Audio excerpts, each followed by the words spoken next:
ছোট পর্দার অভিনেতা সিদ্দিকুর রহমান সিদ্দিককে মারধর করে পুলিশের হাতে তুলে দিয়েছে একদল বিক্ষুব্ধ জনতা। মঙ্গলবার বিকেল থেকে সোশ্যাল মিডিয়ায় ভাইরাল হওয়া এক ভিডিওতে দেখা যায় তাকে মারধর করে ঠেলতে ঠেলতে নিয়ে যাচ্ছেন কয়েকজন যুবক, যে ভিডিও এখন ফেসবুকের পাতায় পাতায় ঘুরছে। ওই ভিডিওতে আরো দেখা যায় উত্তেজিত যুবকদের টানা হেঁচড়া ও বেধড়ক মারধরে সিদ্দিকের পরনে থাকা গায়ের পোশাক ছিঁড়ে যায়।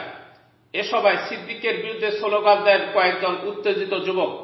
ভিডিওর শেষ দিকে দেখা যায় সিদ্দিককে রমনা থানা পুলিশের কাছে সোপর্দ করা হয়েছে।